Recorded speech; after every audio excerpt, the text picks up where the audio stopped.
একদিন অসুস্থ থাকলে ঘরে অবস্থা 12টা বেজে যায়। কালকে একটা দিন শুধু অসুস্থ ছিলাম, কালকে এক না পরশু থেকে আমার মাথা ব্যথা, প্রচুর মাথা ব্যথা। তো একটা দিন কালকে আমি কোনো কাজই করিনি, শুধু রান্না করছি দুইবার রান্না করছি। আর দেখেন অবস্থাটা কি হয়ে গেছে, মানে পুরো একদম এলোমেলো হয়ে গেছে পুরো ঘর। দেখেন ময়লা আর ময়লা, আমি কি বলবো। আর দেখাচ্ছি দাঁড়ান আমার ঘরের অবস্থা।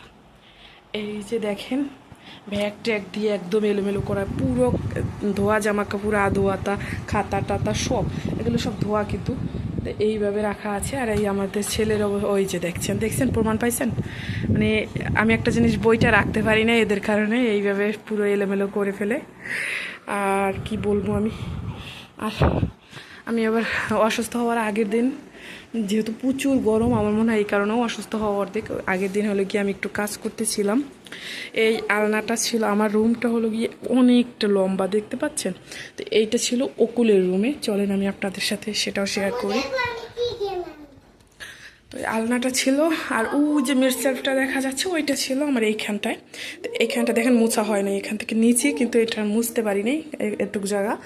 তো এখানে ছিল ওইটা। তো এইখানে আমার ছেলেরা যেহেতু গাড়ি চালাচ্ছে, এই জন্য মানে ওদের চলাচল করতে খুব কষ্ট হয়ে যাচ্ছে, এই জন্য এটাকে আমি এখানে সেট করে দিচ্ছি। আর এখানে ছিল আমার এই যে ওয়ারড্রপটা। তো ওয়ারড্রপটার অবস্থাও খুব বাজে, মানে মেশিনটাই যে যে এই খাতাটা আমি নিয়েছিলাম সেলাই করতে, এটা একটা বড় খাতা, কয়টা জানি মনে হয় যে 10-12 লাইন সিলাইছি, আর বাকিগুলো এরম পড়ে আছে মেশিনের উপরে। শরীরের অবস্থা খুবই খারাপ, আমি এটা সিলাইতে পারিনি। আর দেখেন ঘুম থেকে ওঠার পরে আমি আর এটা ঠিক করতে পারিনি এই বিছানা। তো ওগুলো আমি কিছুটা কাজ সেরে এসে এখানে আবার আমি ব্যালকনিটা পরিষ্কার করতে আসছি। এটার অবস্থাও খুবই বাজে হয়ে আছে, তো এটাও আমি পরিষ্কার করে নিচ্ছি।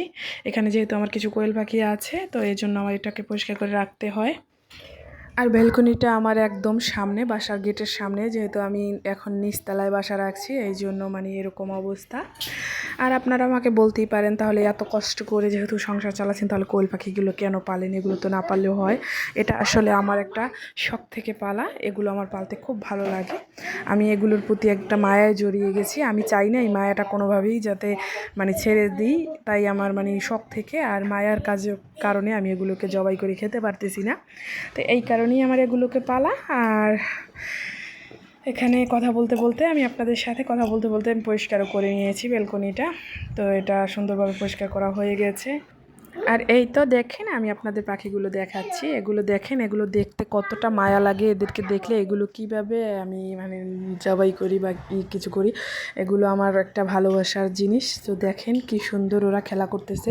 আমি ওদের এই যে যেটার উপরে হাঁটতেছে ধানের যে খোসাটা, ওটাও আমি চেঞ্জ করে দিয়েছি। আর ওই যে দেখেন কুটি কুটি সুন্দর সুন্দর কিউট কিউট কিছু ডিম পেড়ে আছে। তো এরা প্রতিদিন, এখানে আমার 9টা পাখি আছে, প্রতিদিন আমাকে 8টা পাখির মহিলা 8টা পাখি আমার প্রতিদিন 8টা করে ডিম দেয়, মাঝে মধ্যে 7টা করে দেয়। তো এদেরকে আমি কিভাবে নষ্ট করতে পারি বলেন? আর আমার ছেলেরা এগুলো খায়। আর এই তো দেখেন ওর বাবা ড্রাগন নিয়ে আসছিলো, তো ওটা আমি ফ্রিজে রেখে দিয়েছি, এখন ওটা কেটে দিচ্ছি আমার বাচ্চাদের খাওয়ার জন্য। তো এখানে আমার বড় ছেলেটা ড্রাগনটা একটু খায়, আর বাকিটা আমি খেয়েছি। আর অসময়ের ড্রাগন টক টক লাগছিল, আমার কাছে অতটাও খেতে ভালো লাগে না। আর আমার ছোট ছেলেটা ড্রাগন একদম ভালোবাসে না, আর আমার বড় ছেলেটা খাবে, এটা খুব পছন্দ করে, খায় আর বলবে যে আম্মু ড্রাগন খুব লাল, মানে ও বলে এটারে মানে যাই হোক ওগুলো আমি না বললাম। তো দেখেন খুব ভালো ছিল, কিন্তু খেতে একটু টক ছিল। তো যাই হোক, আর এখানে আমি ইন্টেলিজেন্ট একটি বুক কিনে দিয়েছি আমার ছেলেদেরকে। তো এখানে তারা ওইটা নিয়ে আবার সন্ধ্যা হয়ে গেছে, এখন তারা পড়তে বসছে, দুই ভাই মিলেমিশেই পড়ে। যখন মুড ভালো থাকে তখন একদম এরকম মিলেমিশে পড়বে, আর যখন মুড সুইং হবে তাদের, তখন মনে করেন ঘরের ভিতরে ছোটোখাটো একটা কেয়ামত হয়ে যায়। তো ওই কেয়ামত ছাড়াতে আবার আমি যেখানেই থাকি না কেন, ওয়াশরুমে থাকলেও দৌড়ে চলে আসতে হয় তাদের সামনে ওই কেয়ামতটা মোটামুটি সামাল দেওয়ার জন্য। তো যাই হোক, তারা পড়তেছিল, আমি আবার দেখাই দিচ্ছিলাম কিভাবে পড়তে হয়। তো এখন দেখেন কি সুন্দর ভালোভাবে খুব মিলেমিশে তারা পড়তেছে। তো পড়ুক তারা। তো আপনাদের ভিডিওটা কেমন লাগছে অবশ্যই কমেন্ট করে জানাবেন, এবং ভিডিওটি ভালো লাগলে আমার চ্যানেলটি প্লিজ সাবস্ক্রাইব করে রাখবেন। আমি যেহেতু ইউটিউবে একদম নতুন, তো আমার চ্যানেলটি প্লিজ সাবস্ক্রাইব করে রাখবেন, আর ভিডিওতে দয়া করে একটি লাইক দিবেন। আপনার একটি লাইক আমার আরও একটি ভিডিও বানাতে অনেক মোটিভেট করে। আমি অনেক চেষ্টা করতেছি ইউটিউবে সাকসেস হওয়ার জন্য। আমি অনেকগুলো মানে পেজ বলেন, ফেসবুকে, ইউটিউবের চ্যানেল বলেন, আমি অনেকগুলো খুলে ফেলেছি অলরেডি। তো কোনোটা দিকেই হয়নি, তো আবার মানে মন মানেই না আমার, আমি আবার এখান থেকে শুরু করছি। তো আশা করি আপনারা আমাকে সাপোর্ট করবেন, ভালোবাসা দিবেন, আমার পাশে থাকবেন। আর বইটি কিন্তু খুব সুন্দর, তাই না? আমার কাছে তো খুবই ভালো লাগছে। আমার ছেলেরা এটা পেলে মানে একদম এরকম মনোযোগ দিয়ে বসে যায় এটা নিয়ে পড়াশোনা করতে। তারা অনেক কিছুই শিখে গেছে।